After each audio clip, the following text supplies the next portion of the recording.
Buenas noches, gracias Espíritu Santo por acompañarnos. El día de hoy la palabra nos habla del mundo visible y el mundo invisible.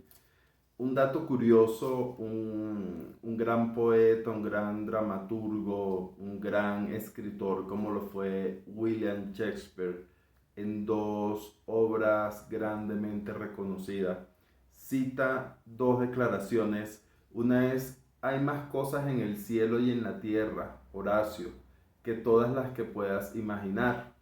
Esto lo dijo en Hamlet. Y en una obra llamada La Tempestad, dijo: el infierno está vacío, los demonios están aquí.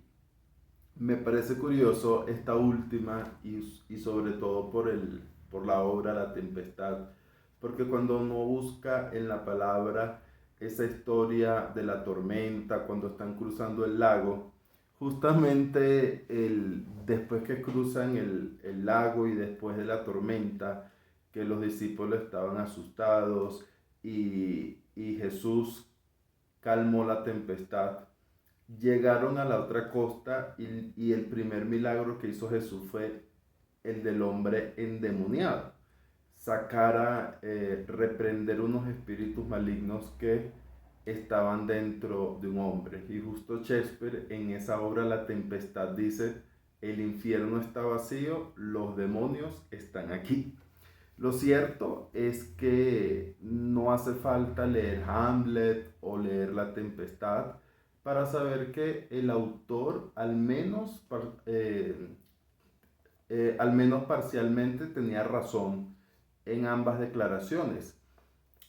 En la Biblia lo podemos estudiar. Definitivamente en el cielo y en la tierra hay mucho más de lo que podemos ver o imaginar. Y aunque no sabemos si el infierno estará vacío, definitivamente lo que sí es cierto es que hay muchos demonios aquí en la tierra. En Juan 14:30 dice la palabra: no me queda mucho tiempo para hablar con ustedes, porque se acerca el que gobierna este mundo. Él no tiene ningún poder sobre mí, pero haré lo que el Padre me manda, para que el mundo sepa que amo al Padre. Vamos, salgamos de aquí. Esto lo dijo Jesús antes de morir crucificado. Él les enseñaba a sus discípulos, o él le enseña a sus discípulos y a nosotros también, que Satanás gobierna el mundo. Y Satanás tiene un ejército organizado de espíritus malignos y demonios. Pero también nos enseña que el maligno no tiene ningún poder sobre Jesús, porque Jesús es el mismo Dios hecho hombre. Y Dios es todopoderoso. Él es capaz de usar al mismo Satanás para glorificarse y mostrar su poder, porque el nombre de Jesús es nombre sobre todo nombre, es decir, tiene autoridad sobre Satanás y todos los demonios. Jesús dice: vamos, salgamos de aquí. Jesús no le teme al diablo, él no espera que llegue, él mismo lo va a buscar para cumplir la voluntad del Padre. Entonces, aquí aprendemos tres cosas de Jesús. La primera es reconocer que hay un mundo invisible en la tierra y en el cielo, y que Satanás gobierna la tierra, gobierna el mundo. Segundo, si estamos con el Padre, si aceptamos a Jesús, el maligno pierde o no tiene ningún poder sobre nosotros. Y tercero, no debemos tenerle miedo al diablo. En vez de eso, debemos confiar en la voluntad del Señor. En Juan 16:15 dice Jesús: todo lo que le pertenece al Padre es mío. Por eso dije: el Espíritu les dará todo lo que reciba de mí. Jesús repitió varias veces que después de su muerte nos deja el regalo del Espíritu Santo. Lo llama la verdad y lo llama también abogado defensor del acusador. Si Jesús nos deja el Espíritu Santo, es para si Jesús nos deja el Espíritu Santo, es para poder vivir en el mundo espiritual, en el mundo que es invisible. Jesús nos prometió que Él iba a estar con nosotros a través del Espíritu Santo. Y por eso todo lo que pidamos en el nombre de Jesús, Él se lo pedirá al Padre y se lo entregará al Espíritu Santo para que nosotros lo podamos recibir. Jesús dijo, el pecado del mundo consiste en que el mundo se niega a creer en mí. Entonces, otra cosa que podemos aprender de Jesús es que una vez que lo aceptamos en nuestro corazón, podemos recibir el Espíritu Santo. Entonces debemos aprender a creer en Jesús. Jesús dijo que el Espíritu Santo es la verdad. Si estamos con Él, sabremos qué viene de Dios, o sea, qué cosas vienen de Dios, y no nos dejaremos engañar de Satanás y sus espíritus malignos. En otras palabras, sabremos cómo actuar y cómo vivir en el mundo espiritual. En Juan 17:15 dice Jesús, no te pido que los quites del mundo, sino que los protejas del maligno. Jesús sabe que el maligno se mueve con toda libertad en la tierra y por eso le pide al Padre nuestra protección. Es otra de las razones del por qué Dios se hizo hombre y murió por nosotros, para perdonar nuestros pecados. Por eso es tan importante recibir a Jesús en nuestro corazón. Jesús dijo, anímense, yo vencí al mundo. Si estamos con Jesús, seremos más que vencedores. El problema es cuando no lo aceptamos o cuando nos alejamos de Él. Porque le abrimos la puerta a Satanás y a sus espíritus malignos y les damos autoridad sobre nosotros, los cuales nos van a mandar a pecar. Con los pecados llegan las enfermedades y con las enfermedades usualmente viene la muerte, pero no tanto la muerte física, sino la muerte espiritual. En Colosenses 1 del 9 al 10 dice, así que desde que supimos de ustedes, no dejamos de tenerlos presentes en nuestras oraciones. Le pedimos a Dios que les dé pleno conocimiento de su voluntad y que les conceda sabiduría y comprensión espiritual. Entonces la forma en que vivas siempre honrará y agradará al Señor, y sus vidas producirán toda clase de buenos frutos. Mientras tanto, irán creciendo a medida que aprendan a conocer a Dios más y más. La vida espiritual comienza cuando aceptamos a Jesús, pero se desarrolla cuando llegamos a conocerlo. Y la única forma de conocerlo es escudriñando su palabra. Tú conoces a alguien no porque te lo presentan. En realidad comienzas a conocerlo cuando hablas con esa persona, cuando sabes cómo piensa, de dónde viene, quién es, qué ha hecho, qué planes tiene, cuál es su visión y su propósito. Y a medida que lo vas conociendo, lo invitas a tu casa, esa persona te invita a la suya y se va formando una relación cada vez más cercana, más íntima, hasta el punto de volverte sinceramente su amigo, su hijo, su padre, su hermano, su cónyuge, etc. De la misma manera sucede con nuestro Padre Celestial.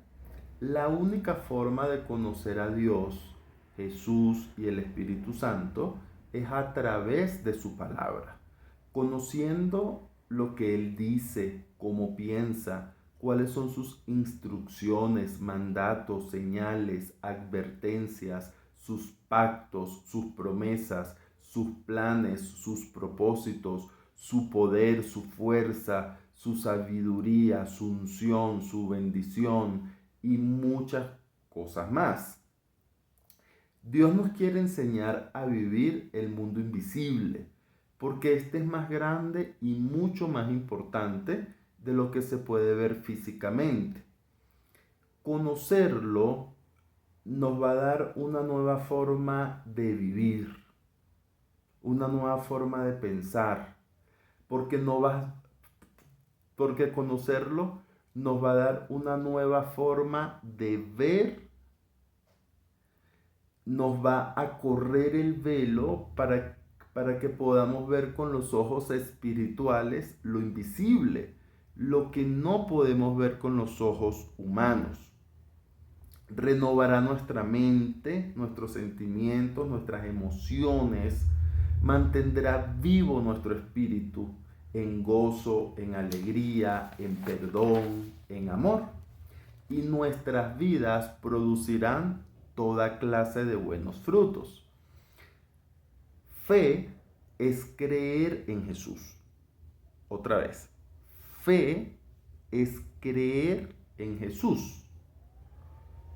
Por eso, la palabra la define como la certeza de lo que se espera y la convicción de lo que no se ve. La definición de invisible es algo que no se puede ver. Entonces, la certeza de lo que se espera es Jesús. Por eso fe es creer en Jesús. Porque en la palabra dice que Cristo viene. Entonces, la certeza de lo que se espera. Por eso Dios se hizo hombre a través de Jesús, para que lo viéramos y creyéramos, para que lo viéramos físicamente y tengamos la certeza que Él viene. Por eso todo lo que pidamos en su nombre, podemos tener la certeza, podemos estar seguros que lo vamos a recibir. La convicción de lo que no se ve. En otras palabras, la convicción de lo invisible. O sea, esta invisible es algo que no se ve. Entonces, la convicción de lo que no se ve es estar seguros que hay un mundo invisible que tenemos que aprender a conocer. Entonces, tener fe es creer en Jesús, que es la certeza de lo que se espera y la convicción de lo que no se ve. Por eso es tan importante, o sea, fe es saber que Jesús tiene autoridad, que es nombre sobre todo nombre, y saber también que hay un mundo invisible, que hay un mundo espiritual, y que la única forma de vivir en el mundo espiritual y salir victoriosos es con Jesús. Santiago 2, 18, 20. 2 del 18 al 20. Ahora bien, alguien podría argumentar, algunas personas tienen fe, otras buenas acciones. Pero yo les digo, ¿cómo me mostrarán su fe si no hacen buenas acciones? Yo les mostré mi fe con mis buenas acciones. Tú dices tener fe porque crees que hay un solo Dios. Bien hecho. Aún los demonios lo creen y tiemblan aterrorizados. ¡Qué tontería! ¿Acaso no se dan cuenta que la fe sin buenas acciones es inútil? Nuestras vidas producirán toda clase de buenos frutos. Entonces, no se refiere al mundo físico o material, se refiere al mundo espiritual. Los frutos del Espíritu Santo son caridad, gozo, paz, paciencia, longanimidad, bondad, benignidad, mansedumbre, fe, modestia, continencia y castidad. Los contrarios, es decir, los del maligno por deducción, serían tacañería, dolor, guerra, intolerancia, que es la ira, envidia, que es egoísmo, maldad, dureza, que es ser grosero, amargura, que es ser agresivo, incredulidad, soberbia, que es altanería y arrogancia, impureza, que es destemplanza, y lujuria. Entonces, aprendemos que estamos llenos del Espíritu Santo cuando damos toda clase de buenos frutos. Entonces, fe es creer en Jesús y esa fe tiene que producir buenas acciones y buenos frutos. En Colosenses 1, 15, 16, 1 del 15 al 16, dice: Cristo es la imagen visible del Dios invisible. Él ya existía antes de que las cosas fueran creadas y es supremo sobre toda la creación, porque por medio de Él Dios creó todo lo que existe en los lugares celestiales y en la tierra. Hizo cosas que podemos ver y las que no podemos ver, tales como tronos, reinos y autoridades del mundo invisible. Todo fue creado por medio de Él y para Él. Es mucho más fácil cuidarse de las cosas que podemos ver. Por eso Dios envió a Cristo para que a través de Él y de su palabra corramos el velo y abramos los ojos espirituales. Un bebé recién nacido, por ejemplo, abre sus ojitos por primera vez. Por eso Jesús habla de volver a nacer. Y podemos ver y entender lo que sucede en lo invisible, para tener una mejor vida y ayudar a otros que aún están ciegos espiritualmente. En Marcos 4, 11, 20 dice: Él contestó. Esto fue después de hablar Jesús la parábola del sembrador, que sus discípulos, cuando estaban aparte, a solas, le dijeron a Jesús que por favor les explicara, que no habían entendido. Entonces, él contestó: a ustedes se les permite entender el secreto del reino de Dios, pero utilizo parábolas para hablarles a los de afuera, para que se cumplan las escrituras. Cuando ellos vean lo que yo hago, no aprenderán nada. Cuando oigan lo que digo, no entenderán. De lo contrario, se volverían a mí y serían perdonados. Luego Jesús les dijo: si no pueden entender el significado de esta parábola, ¿cómo entenderán las demás parábolas? El agricultor siembra las semillas al llevar la palabra de Dios a otros. Las semillas que cayeron en el camino representan a los que oyen el mensaje, pero enseguida viene Satanás y lo quita. Las semillas sobre la tierra rocosa representan a los que oyen el mensaje y de inmediato lo reciben con alegría, pero como no tienen raíces profundas, no duran mucho. En cuanto tienen problemas o son perseguidos por creer la palabra de Dios, caen. Las semillas que cayeron entre los espinos representan a los que oyen la palabra de Dios, pero muy pronto el mensaje queda desplazado por las preocupaciones de esta vida, el atractivo de la riqueza y el deseo por otras cosas, así que no producen ningún fruto. Y las semillas que cayeron en la buena tierra representan a los que oyen y aceptan la palabra de Dios y producen una cosecha 30, 60 y hasta 100 veces más numerosa de lo que había sembrado. Entonces, Jesús no espera que sea perfecto, que seamos perfectos. Él habla de 30, 60 y hasta 100. Ya vamos a explicar un poco sobre eso. Entonces dice, Jesús nos muestra algunas de las cosas que suceden en el mundo invisible. Uno de los mandatos más importantes que Jesús nos encomendó a sus siervos es llevar el mensaje de la buena noticia y la palabra de Dios a todo el mundo. El mensaje de la buena noticia es que todo el que cree en Jesús llega al Padre y será perdonado y salvo. El enemigo con sus tronos, reinos y autoridades que tienen puestos y asignados en la tierra va a intentar a toda costa impedir que el mensaje llegue, que se acepte y que se desarrolle. Por eso la palabra dice que Él viene a robar, destruir y matar. Se refiere a robar la semilla y si alguna se le escapa, entonces Él va a destruir los procesos de fe que se estén desarrollando para dar muerte espiritual a la mayor cantidad de personas como le sea posible. En otras palabras, cuando habla que Satanás viene a robar, destruir y a matar, no se está hablando del mundo físico solamente o del mundo físico, sino que se está hablando del mundo espiritual. Él viene a robar la semilla, Él viene a destruir, si alguna se le escapó, un proceso que esté desarrollándose, Él quiere destruirlo para dar una muerte espiritual.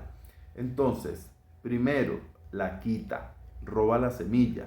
La persona oye el mensaje, pero Satanás usa sus espíritus con personas que pertenecen al mundo, la televisión, algún comentario, para generar incredulidad y la persona fácilmente cae. Ya le robó la semilla. A la persona le gustó el mensaje porque Dios es bueno, agradable y perfecto. Quiere ir a la iglesia, quiere buscar a Dios. Pero Satanás manda a sus espíritus para que la noche anterior los lleven a una fiesta, para que se sumerja en su mayor debilidad, el trabajo, el trago, la droga, la pornografía, etcétera. Entonces la persona no fue a la iglesia, no buscó de Dios y ya Satanás le quitó la semilla. Le manda espíritus de impureza, quizá de lujuria. Segundo, personas que reciben a Jesús, pero no pasan la primera prueba o las pruebas. Está escrito que vamos a pasar pruebas. Por eso Dios le dio autoridad a Satanás sobre el mundo. Y que Dios va a permitir esas pruebas, porque Él prueba nuestros corazones y nuestra fe. Entonces Satanás nos pone problemas y enseguida caemos. Ejemplo, mejor me iba antes de ir a la iglesia. Es que desde que voy a la iglesia o desde que busco a Dios no me va bien. Más bien ahora me va peor. Es mentira que Jesús salva. Es mentira que Dios es bueno. Entonces son espíritus malignos enviados por Satanás,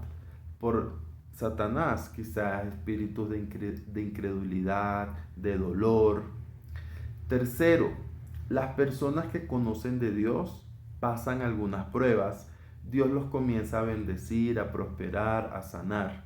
Y Satanás manda espíritus de egoísmo, soberbia, envidia, dureza, tacañería, maldad. Por ejemplo, eso no es por venir a la iglesia, ya yo lo tenía pensado así, esa es pura casualidad, yo fui quien lo hizo, y se vuelven a la idolatría de los peores pecados. Caen en vicios, caen en juegos, espíritus saqueadores que son enviados por el maligno. Y cuarto, pero en el mundo espiritual, también hay personas que buscaron a Jesús y a Dios con pasión, con todo su corazón, que han aprendido a ver el mundo espiritual, a pasar las pruebas con sabiduría, con madurez espiritual, grandes guerreros de Dios, fieles a Jesús, a las palabras de Dios, linaje escogido. Ya no pertenecen al mundo, pertenecen al reino de Dios, a Jesús, y viven en el Espíritu Santo. Por lo tanto, dan los frutos que vienen de Él. Por eso Dios dice que la semilla que produce luego al 30, al 60 y al 90. Aquí ya vimos todos los frutos del Espíritu Santo. La caridad, gozo, paz, paciencia, longanimidad, bondad, benignidad, mansedumbre, fe, modestia, continencia y castidad. Entonces, lo que quiere decir al 30, al 60 y al 90 es que si cada vez que sembramos una semilla en una persona produce aunque sea el 30% de esos frutos, para Dios ya fue buena tierra. Si nuestras acciones reflejan aunque sea el 30% de esos frutos, ¿sí? Caridad, gozo, paz,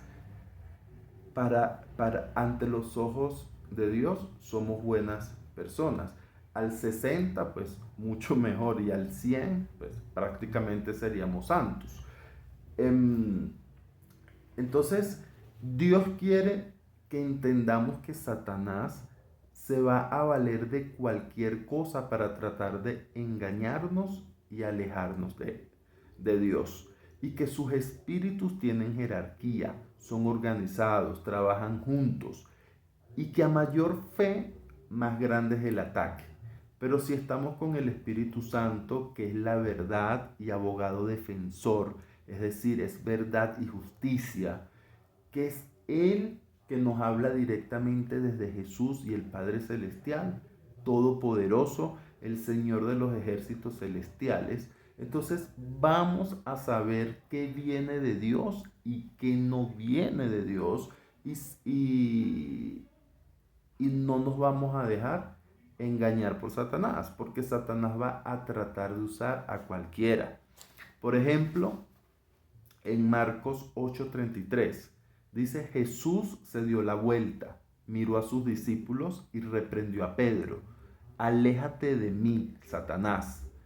Dijo: ves las cosas solamente desde el punto de vista humano, no desde el punto de vista de Dios, que es el mundo espiritual, que es el mundo invisible.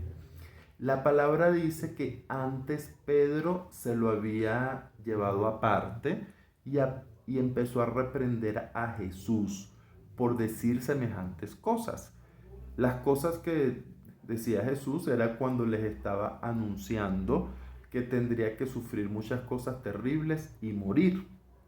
Satanás trató de usar todo: la circunstancia, las palabras de Jesús, la estrategia, porque Pedro se lo llevó aparte, que era su más confiable discípulo, o sea, una de las personas más amadas por Jesús. Dice que Pedro reprendió a Jesús. Entonces, ¿quién sabe en qué tono, con qué palabras y con qué actitud le hablaría Pedro a Jesús en ese momento? Probablemente le habló feo, y por eso se lo llevó aparte, para hablarle feo. La definición de reprender es reñir a una persona o expresar de forma autoritaria y severa desaprobación a causa de su actuación o su comportamiento. Luego dice que Jesús no solo miró a Pedro, sino que miró a todos sus discípulos, pero no le habló a ellos, porque no es contra carne y hueso. Jesús le habló a Satanás. ¿Por qué? Porque Jesús siempre se mantuvo con el Padre y el Espíritu Santo. Y Jesús sabía lo que estaba pasando en el mundo espiritual, en el mundo invisible. Jesús sabía que Satanás había mandado una comisión de espíritus malignos a atacar a sus discípulos, para a su vez atacar a Jesús a través de ellos. Pero Jesús no solo reprendió mirando a Pedro, que fue el que le habló feo, sino que los miró a todos. Asimismo, porque dice la palabra, Jesús se dio la vuelta, miró a sus discípulos y reprendió a Pedro. Asimismo, Satanás muchas veces va a enviar sus espíritus malignos de tacañería, dolor, guerra, discordia, intolerancia, ira, envidia, maldad, dureza, agresión, grosería, incredulidad, soberbia, impureza, lujuria, a nuestros seres queridos y cercanos, para tratar de hacernos daños con la crítica, burla, acusación, mal genio, etcétera. Pero no debemos creerle al enemigo. No debemos reaccionar contra las personas porque no es contra carne y hueso, sino contra tronos, reinos y autoridades malignas del mundo espiritual. Por supuesto que también va a tratar de atacarnos a nosotros mismos para que nosotros hagamos daños a nuestros seres queridos, a nuestros seres más amados. Jesús no cayó en la tentación porque él vivía en el Espíritu Santo, porque Jesús era maestro, es decir, era maduro en la fe, estudioso y conocedor de la palabra de Dios.